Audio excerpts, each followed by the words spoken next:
travel folders. No, I'm not going to take a trip. Though I'd like to. Wouldn't you? But when you do, be sure you know where you're going and how you're going to get there. That way you can enjoy it a lot more. Of course, people take trips for lots of reasons. Some for health, some for education, some just for fun. And some, like Roger Brownlee, well, I'd like to tell you about Roger. He and his wife, Betty, are old friends of ours. Hi. Hi, Roger. Boy, is it hot. Come on, sit down. Cool. Hello, Roger. Hi, Grandpa. Smithy, give Mr. Brownlee a cold drink. I can sure use it. Oh, by the way, I have to get this prescription filled. I'll make it up. Oh, thanks, Grandpa. I saw Betty today. Looks fine. You did? Where? She came in for ice cream for the garden party. The garden party. Roger, she and Anna are entertaining friends. I've been so busy I don't even know what's going on. Missed. Oh, isn't it hot? Flies, flies. Hand me that swatter, Smitty. I have to leave the front door open so the flies come in. Of course, if I shut the door, they'll stay out, then the customers stay out, too. You better break out that old fly paper, Smitty. Okay, Mr. Fisher. Hey, I want to compliment you on the fine job you did for the Red Feather campaign. Thanks. I'm sure glad we went over the top the way we did. We've got an appointment the other side of town. Will you send that prescription out to the house? Yeah, of course. Thanks. So long. Bye, Roger. My serve. Carl, it's for you, Pastor Martin. Oh, thanks, Anna. You can be umpire. Oh, just in time to see me win, Mom. I haven't given up yet. All right. Hello, Pastor. Carl, I was just checking on the neighborhood mission campaign. Wondered how you were coming along with your committee. Oh, pretty well. I'll need another helper to handle the businessmen. I expect to have one in a day or two. That's fine. And I think we'd better plan a meeting in about 10 days to double-check the list. All right. All right, then I'll call you. If I have any trouble, I'll let you know. All right, thanks. Goodbye, Pastor.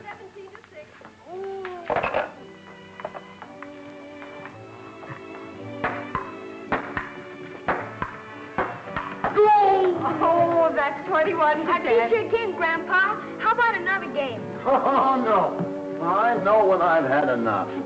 Can I have a drink, Mom? Sure, dear. What did Pastor Martin want, dear? Oh, he just wondered about the mission committee and whether I had enough canvassers. Hey, Mom, how about you and me playing a game? Oh, come on. Come on, Mom. Show him who's the real champ. Well, all right, Freddie. Have you phoned, Grandpa? Oh, here you are, Anna. Thank you. Catch this one, Freddie. Oh, by the way, Carl, Can I get this? how's that mission committee of yours coming? Have you got enough help? No, not exactly. Well, maybe I could think of someone. How about George Emming? He's a good man. I already called him. He's helping a little, but he's too tied up with his music. Now, what I need is a man with business contacts. The logical choice is Roger Brownlee. Well, what are you waiting for? I don't know, Gramp. He's so busy, I hate to ask him. Well, I'll see him tomorrow and see what he says. Back him up.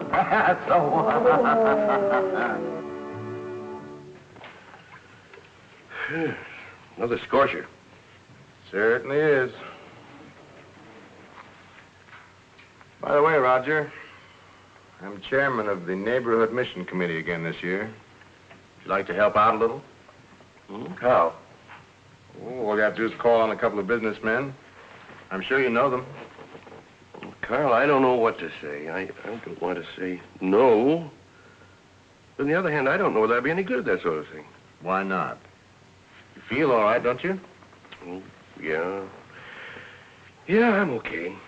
There's no serious reason why you couldn't do it? No, nothing serious. I did have a checkup, and the doctor said I needed a rest, so I've been thinking about taking a vacation. Oh. How soon? Well, as soon as I can arrange it. Week or so. Well, before you go, why don't you give it a try? Personally, I think you'd enjoy it. What's your deadline? 3 weeks. Well, let me think about it. If I can work it out, I'll give you a ring. All right. Thanks, Roger. I'll hope to hear from you.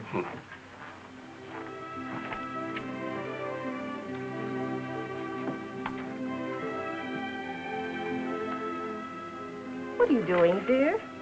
How would you like to take a long motor trip? Oh, maybe a couple of months. A couple of months. Uh-huh. Oh, I'd love it. Where are you planning on going? Well, I thought we might start up in the north, around Banff, Lake Louise, come down through Yellowstone, then maybe into the southwest. Oh, that sounds wonderful. But what brought this on? Oh, I just want to get away from everything for a while. When? Well, as soon as I can arrange it. Oh, I see. For a moment, I thought that was why you turned down Carl Fisher on that committee work. I haven't turned him down. Not exactly. Well, I hope you don't. How could you explain that you're too busy and still have time to take a vacation? Well, it isn't that I'm too busy. I just am not sure that I want to do it. I can't explain it. But it's a simple matter, and it wouldn't take much of your time. Roger, you've got to do it. All right, dear. If it'll make you happier, I'll do it.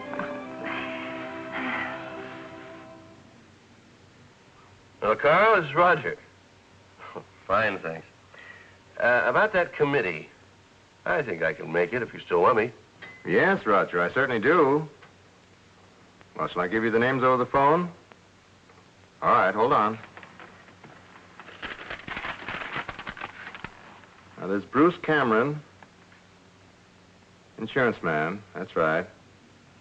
Come in. Well, Roger Brownlee. Looks like this is going to be my lucky day. Coming in to buy some insurance, no doubt. No, you guessed wrong, Bruce. I've come to sell you something. Oh? I was going to ask you to sit down. Well, I'll sit down anyway. Well, looks like I'm going to get some of my own medicine. What have you got to offer, Roger? Well, Bruce, you once sold me a good insurance policy. Now I'm here to sell you one that goes a lot further. What's the gag? No gag. Your children both go to Sunday school at our church, don't they? Sure. Why? Well, I was just wondering what you had against it. Nothing. Or else why would I send them there? Well, then why don't you go? Oh, so that's it, huh? Yes. I'm working on the Neighborhood Mission Committee, and I'm here to invite you and your wife to become part of our church membership. Well, Roger, as you know, we attend services occasionally and like it very much. But as far as joining the church is concerned, well, that's something else again. Oh? Well, it's not that I have anything against joining. It's just that I can't see any advantages for us. Well, you seem to find it advantageous for your children. Well, sure I do. I think that they should get that kind of training when they're young. As you know, we try and live good Christian lives, but, well, frankly, my wife and I just don't have time to get mixed up in church activities. Well, I've managed to find time for it, and I've discovered it's time well spent. In what way? Oh, it's hard to put it exactly into words, but, well, I can sum it up. It's good insurance against unhappiness and spiritual insecurity. Speaking of insurance, suppose we discuss it like a policy. Uh-huh. What's your policy got to offer that I haven't got now without it? I'll stack up my way of life with that of a few people I know who do go to church. Oh, no, Bruce, I'm not here to say that because people go to church, that makes them ideal people. But they are going in the right direction. So am I. Oh, I'm not going to try and tell you that I don't have moments of unhappiness and doubts and fears. After all, who doesn't? But you're not going to try and tell me that going to church and being what you call a Christian has eliminated all those problems for you. No. Well, no, I can't honestly say that it has. Well, then if a man has a good moral and ethical code and lives by it, hasn't he got the same thing that a Christian has? And as far as sending my children to Sunday school, well, I think it's as good a place as any to teach them a good moral code. But as an adult who lives by that code, what's the reason for joining a church? Well, there's more to being a Christian than just having a good moral code. Look, Roger, when you strip away all the fancy descriptions, just how does being a Christian differ from merely leading the best possible moral life and doing all the good you can?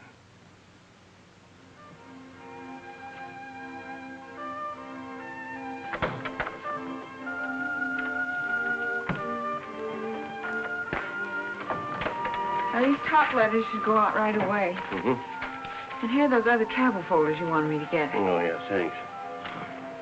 Mr. Brownlee, are you really going to take off for 2 whole months? I think so. Why? Well, I was just wondering what we're going to do here at the office. We've got so much work ahead of us.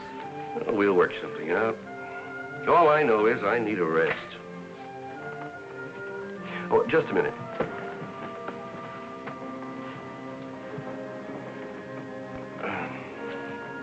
Tell me, what's your definition of a Christian? A Christian? Mm-hmm. Well, I don't understand what... Oh, I was just wondering. But how would you describe a Christian?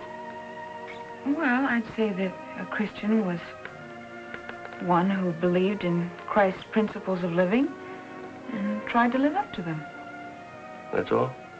Wasn't that enough? I don't know. If you don't mind my asking, what's this all about? Oh, nothing. I was just wondering.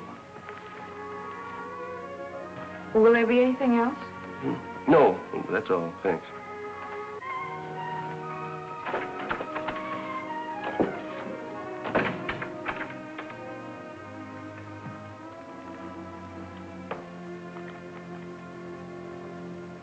Carl, you mind? Oh, sorry.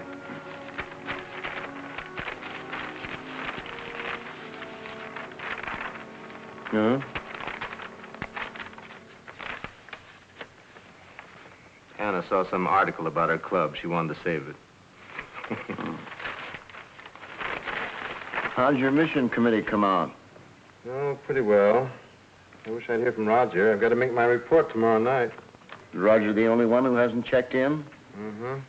It's funny, too. I only gave him 4 names, and I haven't heard a word from him. I better call him.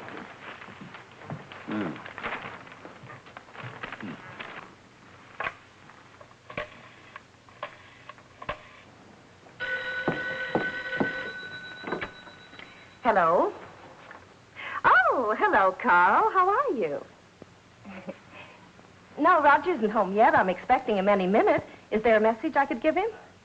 Well, I'm supposed to turn in my mission committee report tomorrow night, and I haven't heard from him. Oh, I'm sorry about that, Carl.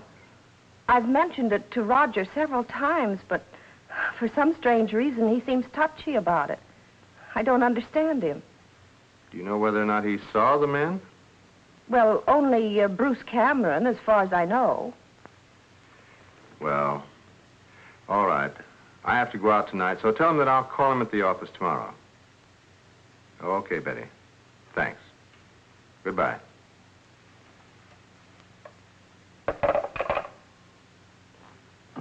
Now, Bill Henshaw reports out of the 14 he contacted, 5 have signified their intention of joining the new membership class. There are 3 possibles, which makes a total of 17. And I've heard from everyone but Roger. Carl, you've done an excellent job. The board will be very pleased with the results. 17 in our new membership class. I suppose with Roger's report, we can figure on at least 1 or 2 more, I'm not so sure. I was talking to his wife earlier this evening. As far as she knows, he's only contacted one person. That is strange, isn't it? Well, maybe his work's kept him extremely busy. No, I don't think that's it. He was reluctant to take it on in the first place. Now, according to Betty, he's been touchy about the whole thing. You know, it's odd you're saying this about Roger. A few weeks ago, when I asked him to become a leader at our summer camp, he said something about not being capable of it. And questioned whether he was really the man for the job. At the time, I assumed that his hesitancy was probably due to modesty. But now, in the light of what you've just said, I wonder. Doesn't sound like Roger. Of course, we mustn't forget that for a long time, Roger had drifted away from the church. After all, he's only been back with us about a year now. But he's been willing to do other things. Yes, but don't forget that he's never taken on an assignment of this nature before. I suppose he's beginning to lose interest.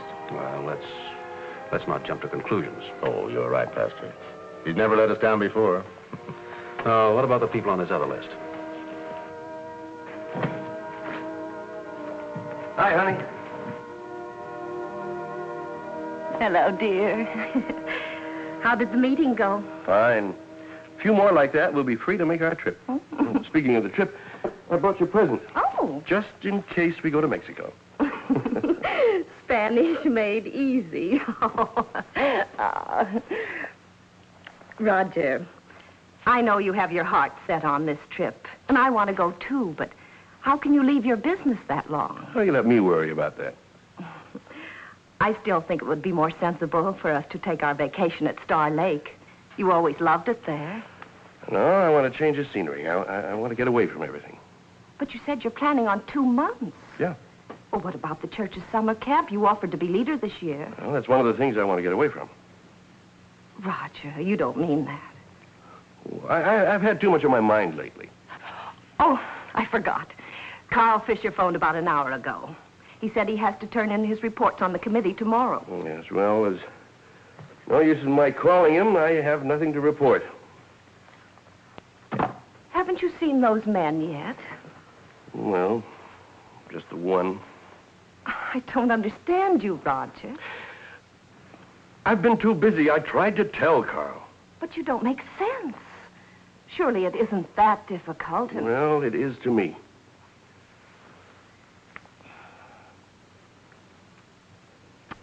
Roger, what happened when you called on Bruce Cameron? Nothing. He just wasn't interested. That shouldn't discourage you from calling on the rest of them. You don't usually give up that easily. Well, maybe I'm just not cut out for this sort of thing. I don't know.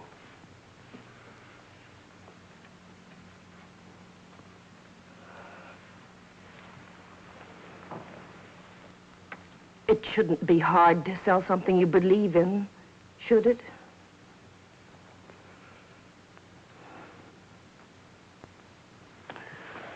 All right. I'll go see the others first thing in the morning.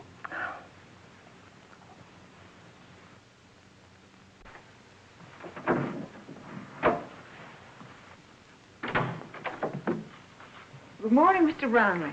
Good morning. If anyone calls, I'm out. I don't want to be disturbed. Mr. Brownlee, Carl Fisher phoned this morning and asked if you would be in, and I told him you would. I'm sorry if I... Well, that's all right. I'll talk to him, but nobody else. But what about your other I said clients? nobody. Yes, sir.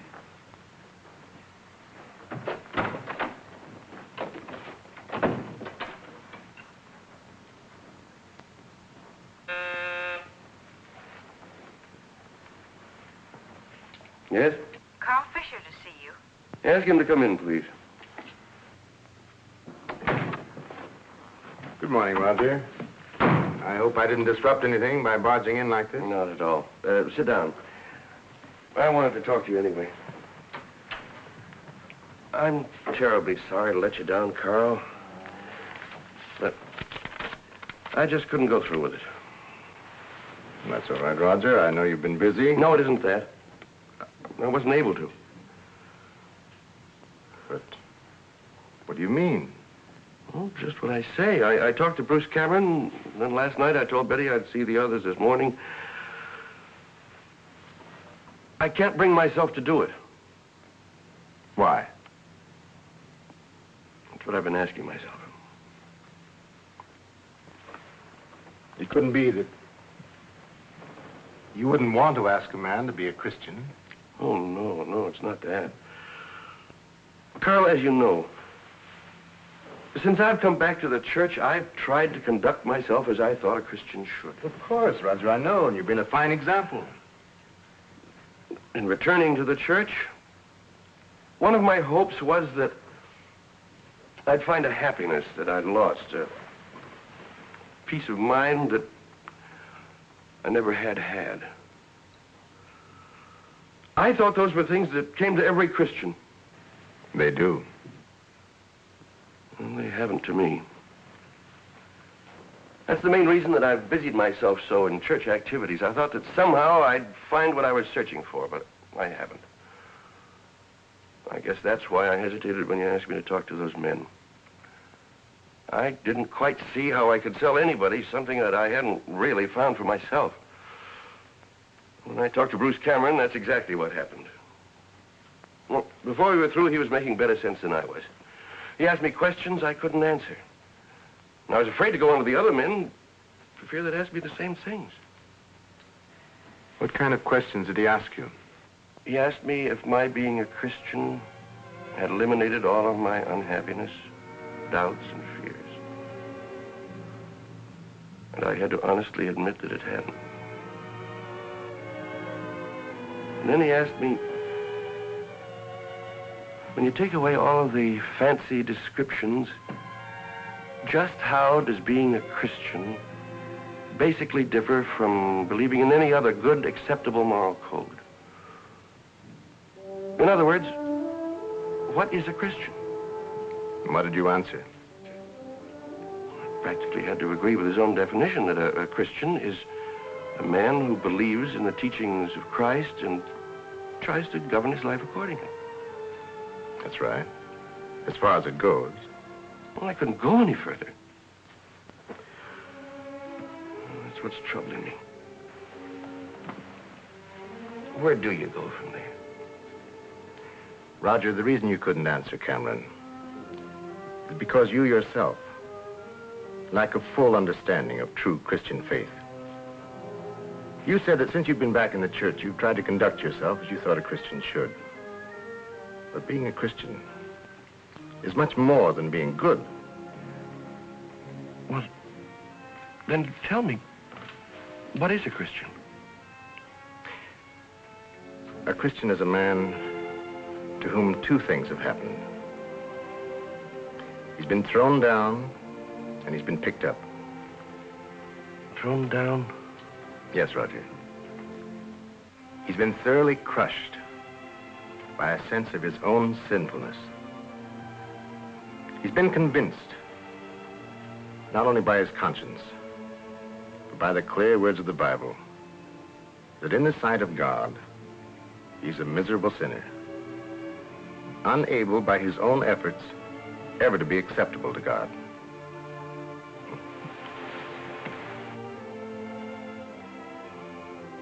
The second thing that happens to him is much more pleasant.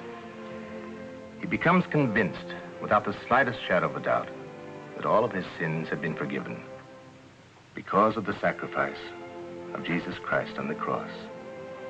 That through Christ, he has been reconciled to God, and God has become reconciled to him.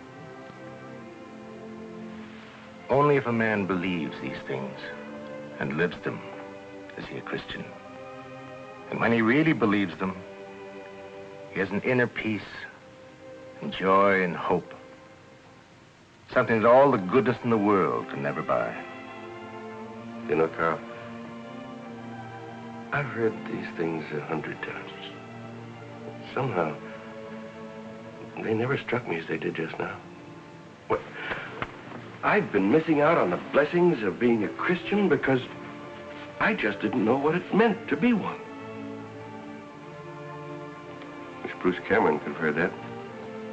Why shouldn't he? I'm sure the board will accept an amended report next week. You know, I don't know how I'm going to make out with this list even now.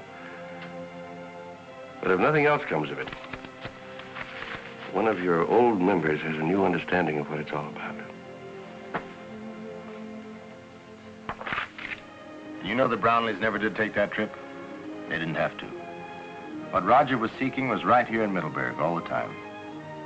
The inner peace and spiritual security that comes through a personal faith in Christ. And as for Bruce Cameron, well, Roger went back and had quite a talk with him. And this time Roger had a better understanding of the purpose of his visit. And when Cameron found out what it really meant to be a Christian, he stopped sending his children to our Sunday school. You guessed it. He started bringing them